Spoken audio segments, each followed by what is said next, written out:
প্রিয় দর্শক, বিশ্বনবী সাল্লাল্লাহু আলাইহি ওয়াসাল্লাম তিনার সমস্ত উম্মতের মধ্যে 6 শ্রেণীর উম্মতকে তিনি নিজে অভিশাপ দিয়েছেন। অভিশাপ আমরা সকলেই জানি, বিশ্বনবী সাল্লাল্লাহু আলাইহি ওয়াসাল্লাম হচ্ছেন রাহমাতুল লিল আলামিন। এর অর্থ হচ্ছে যে তিনি হচ্ছেন জগৎ সমূহের জন্য রহমত স্বরূপ, দয়া স্বরূপ, আশীর্বাদ স্বরূপ। এত দয়া, এত বড় দয়ার নবী হয়ে তিনি কি করে তিনার উম্মতের মধ্যে 6 শ্রেণীর উম্মতকে তিনি অভিশাপ দিলেন? আমরা হয়তো সকলেই জানি, বিশ্বনবী সাল্লাল্লাহু আলাইহি ওয়াসাল্লামের একটা অভিশাপ জাহান্নামে যাওয়ার জন্য যথেষ্ট। সে যত বড়ই আমল করুক, আল্লাহর নবী সাল্লাল্লাহু আলাইহি ওয়াসাল্লামের একটা অভিশাপ যদি তার উপরে পড়ে যায়, তাহলে তাকে জান্নাতে আর যেতে হবে না, তাকে জাহান্নামে যাওয়ার জন্য ওই একটা অভিশাপই যথেষ্ট। তো বিশ্বনবী সাল্লাল্লাহু আলাইহি ওয়াসাল্লাম এরকম একটা নয়, 6 শ্রেণীর মানুষকে তিনি নিজে অভিশাপ দিয়েছেন। তিনি বলেছেন লাআনতুহুম, আমি তাদেরকে অভিশাপ দিলাম। বিশ্বনবী সাল্লাল্লাহু আলাইহি ওয়াসাল্লাম কেন অভিশাপ দিলেন, কি কারণে? প্রিয় দর্শক, বুঝতেই পারছেন তো, ওই 6 শ্রেণীর মানুষ যে 6টা কাজের জন্য তারা অভিশপ্ত, তাহলে সেই 6টা কাজ কত বড় জঘন্য কাজ, কত বড় গুনাহের কাজ, যে গুনাহের জন্য বিশ্বনবী সাল্লাল্লাহু আলাইহি ওয়াসাল্লাম অভিশাপ দিয়েছেন। তিনি বলেছেন লাআনতুহুম, আমি তাদেরকে অভিশাপ দিলাম। তো প্রিয় দর্শক, বিশ্বনবী সাল্লাল্লাহু আলাইহি ওয়াসাল্লাম কেন অভিশাপ দিলেন এর ব্যাখ্যাও তিনি বলেছেন। তো প্রিয় দর্শক, চলুন আজকের ভিডিওতে সেই 6টা কাজ, যেটা জঘন্যতম কাজ, যে কাজের জন্য বিশ্বনবী সাল্লাল্লাহু আলাইহি ওয়াসাল্লাম অভিশাপ দিয়েছেন, সেই 6টা কাজ কি সেই বিষয়ে আজকে আলোচনা করি। আর আলোচনার উদ্দেশ্য হচ্ছে যাতে করে আমরা মওতের আগ পর্যন্ত আমরা ওই 6টা জঘন্যতম কাজ থেকে বিরত থাকতে পারি। আল্লাহর নবী সাল্লাল্লাহু আলাইহি ওয়াসাল্লামের অভিশাপে যেন আমরা না পড়ি, এটা থেকে আমরা যাতে বিরত থাকতে পারি, নিজেদেরকে হেফাজত রাখতে পারি। এই জন্য আজকের ভিডিওতে ইনশাআল্লাহ ওই 6টা জঘন্যতম গুনাহ সম্পর্কে আলোচনা করব ইনশাআল্লাহ। প্রিয় দর্শক, ধৈর্য ধরে সঙ্গে থাকুন। প্রিয় দর্শক, তিরমিজি শরীফের হাদিস, তিরমিজি শরীফের হাদিস নাম্বার 2154 বর্ণনাকারী হযরত আয়েশা রাদিয়াল্লাহু তাআলা আনহা, তিনি বলছেন বিশ্বনবী সাল্লাল্লাহু আলাইহি ওয়াসাল্লাম বলছেন যে আমি 6 শ্রেণীর মানুষকে লাআনতুহুম অভিশাপ দিলাম। কেননা ওয়া লাআনাহুমুল্লাহ, আল্লাহ সুবহানাহু ওয়া তাআলা খোদ ওই 6 শ্রেণীর মানুষকে অভিশাপ দিয়েছেন। তো যখন মহান রব্বুল আলামিন, যিনি সৃষ্টি করেছেন, যিনার মখলুকের প্রতি, মানুষের প্রতি সবচাইতে বেশি দয়া, সবচাইতে বেশি রহম, সেই মহান রব্বুল আলামিন নিজে অভিশাপ দিয়েছেন। আল্লাহ নবী সাল্লাল্লাহু আলাইহি সাল্লাম বলছেন যখন খোদ আল্লাহ অভিশাপ দিয়েছেন, সুতরাং এই 6টা মানুষ, এই 6 শ্রেণীর মানুষ অভিশাপেরই হকদার। এই জন্যে আমার পক্ষ থেকেও আমি তাদেরকে অভিশাপ দিলাম, আমি তাদেরকে অভিশাপ দিলাম, অর্থাৎ তারা জাহান্নামী হবে। বিশ্বনবী সাল্লাল্লাহু আলাইহি ওয়াসাল্লাম তারপরে বললেন ও কুল্লু নবিয়্যিন ইউজাব, আর তোমরা জেনে রেখে দাও প্রত্যেক নবী মুস্তাজাবুদ দাওয়াত হয়, প্রত্যেক নবী মুস্তাজাবুদ দাওয়াত হয়। এর মানে হচ্ছে প্রত্যেক নবীর দোয়া কবুল হয়, এটাই তিনি বোঝাতে চেয়েছেন। তিনি বলতে চাইলেন যে আমি একজন নবী, সুতরাং আমি যে অভিশাপ দিলাম এটাও আল্লাহর দরবারে 100% কবুলিয়াত, 100% গ্রহণযোগ্যতা লাভ করবে, 100% কবুল হবে। এটা বুঝাতে গিয়ে বিশ্বনবী সাল্লাল্লাহু আলাইহি সাল্লাম বললেন ওয়া কুল্লু নবিয়্যিন ইউজাব, প্রত্যেক নবীর দোয়া কবুল হয়, প্রত্যেক নবী মুস্তাজাবুদ দাওয়াত হয়। যদি সেটা বদদুয়াও হয়, সেই বদদুয়াও কবুল হয়ে যায়। তো বিশ্বনবী সাল্লাল্লাহু আলাইহি সাল্লাম যে অভিশাপ দিয়েছেন সেটা 100% কবুল হয়ে গেছে। প্রিয় দর্শক, এরপর বিশ্বনবী সাল্লাল্লাহু আলাইহি ওয়াসাল্লাম ওই 6টা মানুষের মধ্যে, ওই 6 শ্রেণীর মানুষের মধ্যে প্রথম শ্রেণীর মানুষ যারা হবে, যে কাজের জন্য তারা অভিশপ্ত, তার প্রথম নম্বর হচ্ছে আল্লাহর নবী সাল্লাল্লাহু আলাইহি ওয়াসাল্লাম বললেন আয-যায়িদু ফি কিতাবিল্লাহ, যারা আল্লাহ সুবহানাহু ওয়া তাআলার কিতাবে, আল্লাহ সুবহানাহু ওয়া তাআলার ঐশিক গ্রন্থে যারা অতিরিক্ত সংযোজন করেছে, পরিবর্তন করেছে, পরিবর্ধন করেছে। যেমন তাওরাতে পরিবর্তন করা হয়েছে, তাওরাতে পরিবর্ধন করা হয়েছে, অর্থকে বিকৃত করা হয়েছে, শব্দকে উলটপালট করা হয়েছে, ইনজিলে করা হয়েছে, জাবুরে করা হয়েছে, এবং সর্বশেষ ঐশী গ্রন্থ আল কোরআনুল কারীম, যেটা বিশ্বনবী সাল্লাল্লাহু আলাইহি ওয়াসাল্লামের উপরে নাজিল হয়েছে, যেটা রিভিলেশন অফ আল্লাহ সুবহানাহু ওয়া তাআলা, তার অর্থকে, তার শব্দমালাকে, তার নুক্তাকে, তার কালামকে, বাক্যকে, সেন্টেন্সকে পরিবর্ধন এবং অতিরিক্ত সংযোজন করার দুঃসাহস করেছে এক শ্রেণীর মানুষ। কিন্তু তারা আল কোরআনের কোন রকম পরিবর্ধন এবং অতিরিক্ত সংযোজন করতে তারা পারেনি। এই জন্য পারেনি, আল কোরআনুল কারীমের হেফাজতের দায়িত্ব মহান রব্বুল আলামিন নিজে খোদ নিয়েছেন। এই জন্যে এখনো পর্যন্ত কোরআনের একটা অক্ষরের নুক্তা, জের, জবরকে তারা হেরফের করতে পারেনি, পরিবর্তন করতে পারেনি, পরিবর্ধন করতে পারেনি। যখন পারেনি তখন তারা বিকল্প ব্যবস্থা নিল। বিকল্প ব্যবস্থাটা কি? সেটা হচ্ছে কোরআনের মানে মতলবকে তারা পাল্টে দেওয়ার চেষ্টা করলো, কোরআনের অপব্যাখ্যা শুরু করে দিল। এইভাবে করে তারা যখন লফজে পারল না, শব্দমালাকে বিকৃত করতে পারল না, অক্ষরকে পরিবর্তন করতে পারল না, তখন কোরআনের মানে মতলবকে বিকৃত করার এবং অতিরিক্ত সংযোজন করার চেষ্টায় তারা নেমে গেল। এখনো তারা এই অপচেষ্টা চালাচ্ছে আর কিয়ামত পর্যন্ত চালাবে। তো আল্লাহর নবী সাল্লাল্লাহু আলাইহি ওয়াসাল্লাম বলেছেন, আযাইদু ফি কিতাবিল্লাহ, আল্লাহর কিতাবে যারা অতিরিক্ত সংযোজন করবে, এমন অতিরিক্ত সংযোজন যেটা আল্লাহ সুবহানাহু ওয়া তাআলার উদ্দেশ্যের পরিপন্থী, কোরআনের যে মানে, কোরআনের যে মতলব, কোরআনের যে ব্যাখ্যা তার পরিপন্থী, এমন অতিরিক্ত সংযোজন, এমন মানে পরিবর্ধন করার চেষ্টা যারা করবে, যারা এই রকম দুঃসাহস করার চেষ্টা করবে, আল্লাহর নবী সাল্লাল্লাহু আলাইহি ওয়াসাল্লাম বললেন, লাআনতুহুম, আমি তাদেরকে অভিশাপ দিলাম। কারণ ওয়া লাআনাহুমুল্লাহ, আল্লাহ সুবহানাহু ওয়া তাআলা খোদ তাদেরকে অভিশাপ দিয়েছেন। প্রিয় দর্শক, এই রকম যারা অপচেষ্টা করে যাচ্ছে, কিয়ামত পর্যন্ত এরা অপচেষ্টা করে যাক, কিন্তু কোরআনের যে মানে, কোরআনের যে মতলব, কোরআনের যে সঠিক ব্যাখ্যা, এটার তারা কিছুই করতে পারবে না। বরং আল্লাহ এবং আল্লাহ রসুলের অভিশাপে অভিশপ্ত হয়ে তাদের সমস্ত উদ্দেশ্য আল্লাহ সুবহানাহু ওয়া তাআলা বানচাল করে দেবেন এবং মৃত্যুর পর তারা সোজা জাহান্নামে চলে যাবে। প্রিয় দর্শক, তো আল্লাহর নবী সাল্লাল্লাহু আলাইহি সাল্লাম বললেন, প্রথম শ্রেণীর মানুষ হচ্ছে যারা আযাইদু ফি কিতাবিল্লাহ, যারা আল্লাহর কালামে, আল্লাহর কিতাবে অতিরিক্ত সংযোজন করবে। দ্বিতীয় নম্বরে আল্লাহর নবী সাল্লাল্লাহু আলাইহি ওয়াসাল্লাম বললেন, ওয়াল মুকাযযিবু বিকদারিল্লাহ, ওই শ্রেণীর মানুষ যারা তাকদীরকে অবিশ্বাস করে।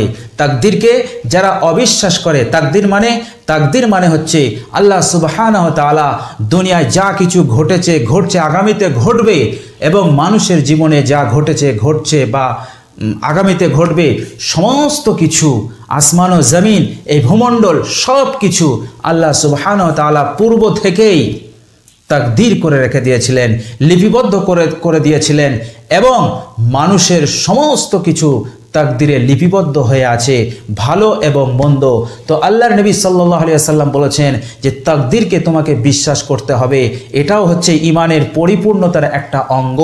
সব কিছু তুমি বিশ্বাস করে নিলে, অন্তর দিয়ে বিশ্বাস স্থাপন করে নিলে, কিন্তু তুমি যদি তাকদীরকে অবিশ্বাস করো, তাকদীরকে যদি না মানো, তাহলে তোমার ঈমান গ্রহণযোগ্যতা লাভ করবে না। তো আল্লাহর নবী সাল্লাল্লাহু আলাইহি ওয়াসাল্লাম বললেন, সব কিছু বিশ্বাস করার পরও যারা তাকদীরকে অবিশ্বাস করবে, তাকদীরকে মানবে না, আল্লাহ নবী সাল্লাল্লাহু আলাইহি সাল্লাম বলেন, আল্লাহ সুবহানাহু ওয়া তাআলা তাকে অভিশাপ দিয়েছেন, আল্লাহর পক্ষ থেকে সে অভিশপ্ত, এবং আমি নবী মুহাম্মদ আমার পক্ষ থেকেও সে অভিশপ্ত। তো প্রিয় দর্শক, দ্বিতীয় নম্বরে আল্লাহ নবী সাল্লাল্লাহু আলাইহি সাল্লাম বললেন, ওয়াল মুকাযযিবু বিকদারিল্লাহ, সেই ব্যক্তি অভিশপ্ত যে আল্লাহর তাকদীরকে অবিশ্বাস করে। তৃতীয় নম্বরে আল্লাহর নবী সাল্লাল্লাহু আলাইহি ওয়াসাল্লাম বললেন, ওয়াল মুতাসাল্লিতু বিল জাবারুত, ওই শ্রেণীর মানুষ যারা জোরপূর্বক ক্ষমতাকে দখল করেছে, চুরি করে, চিটিং করে, ভোট চুরি করে, চিটিং করে যারা ক্ষমতাকে আঁকড়ে ধরেছে, ক্ষমতায় এসেছে। আল্লাহ নবী সাল্লাল্লাহু আলাইহি সাল্লাম বলছেন, ওয়াল মুতাসাল্লিতু বিল জাবারুত, জোরপূর্বক যারা ক্ষমতাকে দখল করেছে, ক্ষমতায় এসেছে, এবং তাদের উদ্দেশ্য হচ্ছে লিইউইজ্জা মান আযাল্লাহুল্লাহ, আল্লাহ যাকে অপমানিত করেছেন, আল্লাহ পাক যাকে জিল্লত দিয়েছেন, অপমান করেছেন, লাঞ্ছনা করেছেন, এদের উদ্দেশ্য হচ্ছে এই লাঞ্ছিত মানুষগুলোকে, আল্লাহ যাদেরকে অপমানিত করেছেন তাদেরকে সম্মানিত করা, তাদেরকে সংবর্ধনা দেওয়া, তাদেরকে অনেক ওপরে তুলে দেওয়া। আর আল্লাহ পাক যাদেরকে ইজ্জত দিয়েছেন, ওয়ায়ুযিল্লা মান আ'আজ্জাহুল্লাহ, আল্লাহ যাদেরকে ইজ্জত দিয়েছেন তাদেরকে বেইজ্জতি করা। আমরা দেখতে পাই সমাজে আল্লাহ পাক যাদেরকে ইজ্জত দিয়েছেন, সমাজের মানুষ, সমাজের এক শ্রেণীর মানুষ তাদেরকে অপমানিত করে, বিশেষ করে ওলামা সমাজ। আল্লাহর নবী সাল্লাল্লাহু আলাইহি ওয়াসাল্লাম বলেছেন, আল উলামা ওয়ারাসাতুল আম্বিয়া, ওলামাদের এতটা সম্মান আল্লাহর নবী সাল্লাল্লাহু আলাইহি ওয়াসাল্লাম বাড়িয়ে দিয়েছেন যে ওলামারা হচ্ছে নবীদের ওয়ারিস, নবীদের হচ্ছে এরা ওয়ারিস। কিন্তু আজকে নবীদের ওয়ারিস হওয়া সত্ত্বেও আজকে সমাজের এক শ্রেণীর মানুষ এদেরকে ঘৃণার চোখে দেখে, এদেরকে অপমানিত করে, এদেরকে লাঞ্ছিত করার চেষ্টায় তারা থাকে। এক শ্রেণীর মানুষ তারা আছে। তাহলে আল্লাহ নবী সাল্লাল্লাহু আলাইহি সাল্লাম বললেন, আল্লাহ যাদেরকে ইজ্জত দিয়েছেন এরা তাদেরকে বেইজ্জতি করে, আর আল্লাহ যাদেরকে বেইজ্জতি করেছেন, যেমন ফাজির, ফাসিক, দিনের কোনো পরোয়া নেই, নবীর সুন্নতের কোনো পরোয়া নেই, এমন ফাসিক, ফাজির, গুনহেগারদেরকে তারা বিরাট ইজ্জত দেয়, বিরাট সম্মান দেয়, বিরাট গুরুত্ব দেয়, তাদেরকে উচ্চ আসনে তাদেরকে আসীন করায়। এইভাবে করে আল্লাহ নবী সাল্লাল্লাহু আলাইহি সাল্লাম বললেন, এই রকম ব্যবহার যারা করবে, আল্লাহ নবী সাল্লাল্লাহু আলাইহি সাল্লাম বললেন, ওয়ালাআনতুহুম, আমি তাদেরকে অভিশাপ দিলাম। কেন? ওয়ালাআনাহুমুল্লাহ, আল্লাহ সুবহানাহু ওয়া তাআলা খোদ তাদেরকে অভিশাপ দিয়েছেন। প্রিয় দর্শক, এরপর চতুর্থ নম্বরে আল্লাহ নবী সাল্লাল্লাহু আলাইহি সাল্লাম বললেন, ওয়াল মুস্তাহিল্লু লিহুরুমিল্লাহ, এর মানে হচ্ছে আল্লাহ নবী সাল্লাল্লাহু আলাইহি সাল্লাম বললেন, আল্লাহ সুবহানাহু ওয়া তাআলা যেটা হারাম করেছেন সেই শ্রেণীর মানুষগুলো সেই হারাম জিনিসকে তারা হালাল মনে করে ব্যবহার করে। হালাল মনে করে শুধু ব্যবহারও করে না, হালাল মনে করে ব্যবহার করে এবং এটা যে হালাল সেটা প্রচার প্রসারও করে। যেমন আল্লাহ সুবহানাহু ওয়া তাআলা সূরা মায়েদার 90 নম্বর আয়াতে বলেছেন, ইয়া আইয়ুহাল্লাযীনা আমানু ইন্নামাল খামরু ওয়াল মাইসিরু ওয়াল আনসাবু ওয়াল আজলাম রিজসুম মিন আমালিশ শায়তান। এখানে আল্লাহ সুবহানাহু ওয়া তাআলা বলছেন, হে ঈমানদাররা, জেনে রেখে দাও, মদ, জুয়া এবং প্রতিমা, মূর্তি, প্রতিমা মানে মূর্তি, মূর্তির নামে, প্রতিমার নামে যা কিছু করা হয়, যা কিছু কুরবানি দেওয়া হয়, উৎসর্গ করা হয়, সবটাই হচ্ছে তোমাদের জন্য হারাম। জাহিলিয়াতের যুগে মানুষ প্রতিমার নামে, মূর্তির নামে, লাত ও উজ্জার নামে তারা কি করত? শত শত উট কোরবানি দিয়ে দিত, শত শত দুম্বা তারা কোরবানি দিত এবং সেগুলো তারা ভক্ষণ করত হালাল মনে করে, বরকত মনে করে। প্রিয় দর্শক, আল্লাহ সুবহানাহু ওয়া তাআলা বলছেন, ওয়াল আনসাব, এই জিনিসটা তোমাদের জন্য হারাম, এটা হচ্ছে রিজসুম মিন আমালিশ শায়তান, এটা হচ্ছে শয়তানি কাজ। তারপরে বললেন, ওয়াল আজলাম, এই আজলাম হচ্ছে ভাগ্যকে নির্ধারণ করার জন্য। ভাগ্য ভালো না মন্দ, নসিব ভালো না মন্দ, সেটা শুভ না অশুভ, এটাকে যাচাই বাছাই করার জন্য তারা তীর দিয়ে একটা লটারি খেলতো, এটাকেই বলা হয় আজলাম। তো দুনিয়ার বুকে এই রকম প্রকৃতির যত রকমের লটারির খেল আছে, আল্লাহ সুবহানাহু ওয়া তাআলা সেগুলোকে হারাম করে দিয়েছেন। তো আল্লাহ সুবহানাহু ওয়া তাআলা এখানে চারটে জিনিস হারাম করেছেন, সেটা হচ্ছে মদ, জুয়া আর প্রতিমার নামে যা কিছু উৎসর্গ করা হয় সেটা, আর হচ্ছে ওয়াল আজলাম, শুভ অশুভ ভাগ্যকে নির্ণয় করার জন্য যে তীর দিয়ে লটারি খেলা হয়। এবং এই রকম প্রকৃতির যত রকম লটারি দুনিয়াতে আছে সমস্ত রকমের লটারি হচ্ছে হারাম। এখন আল্লাহ নবী সাল্লাল্লাহু আলাইহি ওয়াসাল্লাম বলছেন, ওয়াল মুস্তাহিল্লু লিহুরুমিল্লাহ, আল্লাহ যেটা হারাম করেছেন সেটাকে সে যদি হালাল করে দেয়, হালাল মনে করে ব্যবহার করে এবং ওটা যে এবং হারামটাকে হালাল বলে যদি প্রচার প্রসারও করে, আল্লাহ নবী সাল্লাল্লাহু আলাইহি ওয়াসাল্লাম বলেন, ওয়ালাআনতুহুম, আমি তাকে অভিশাপ দিলাম। কেননা ওয়ালাআনাহুমুল্লাহ, মহান রব্বুল আলামিন তাকে অভিশাপ দিয়েছেন। তারপরে 5 নম্বরে আল্লাহর নবী সাল্লাল্লাহু আলাইহি সাল্লাম বললেন, ওয়াল মুস্তাহিল্লু মিন ইতরাতি মা হারামাল্লাহ, এর অর্থ হচ্ছে আমার বংশের আওলাদকে আল্লাহ সুবহানাহু ওয়া তাআলা যা হারাম করেছেন সেটাকে হালাল জানা, যারা হালাল মনে করে এই শ্রেণীর মানুষগুলো হচ্ছে অভিশপ্ত। এর অর্থ হচ্ছে আল্লাহ নবী সাল্লাল্লাহু আলাইহি সাল্লামের বংশের কোনো মানুষকে, কোনো সদস্যকে গালমন্দ দেওয়া, তাদেরকে অপমানিত করা, তাদেরকে লাঞ্ছনা করা, তাদের সম্পর্কে কুমন্তব্য করা, এমনকি তাদেরকে হত্যা করা, এটা আল্লাহ সুবহানাহু ওয়া তাআলা হারাম করেছেন। এখন পৃথিবীর কোনো মানুষ যদি এটাকে হালাল মনে করে তাহলে সে আল্লাহর নবী সাল্লাল্লাহু আলাইহি সাল্লামের পক্ষ থেকে সে অভিশপ্ত। শুধু আল্লাহর নবীর পক্ষ থেকে নয়, মহান রব্বুল আলামিনের পক্ষ থেকেও সে অভিশপ্ত।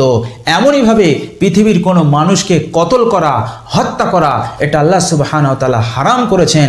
এখন এই হত্যা করা, খুন করা, এটাকে কেউ যদি হালাল মনে করে এই গর্হিত কাজটা তারা যদি করে, তাহলে সে হবে খুনি, সে হবে হত্যাকারী, সে হবে কাতিল। আল্লাহর নবী সাল্লাল্লাহু আলাইহি সাল্লাম এমন কাতিলকে, এমন খুনি হত্যাকারীকে তিনি অভিশাপ দিয়েছেন, লাআনতুহুম, আমি তাকে অভিশাপ দিলাম। কেননা ওয়া লাআনাহুমুল্লাহ, মহান রব্বুল আলামিন তাকে অভিশাপ দিয়েছেন। আর 6 নম্বরে বিশ্বনবী সাল্লাল্লাহু আলাইহি ওয়াসাল্লাম বললেন, ওই শ্রেণীর মানুষগুলো আমার পক্ষ থেকে অভিশপ্ত যারা ওয়াত্তারিকু লিসুন্নতি, আমার সুন্নতকে যারা পরিত্যাগ করেছে, আমার সুন্নতের পরিত্যাগকারী।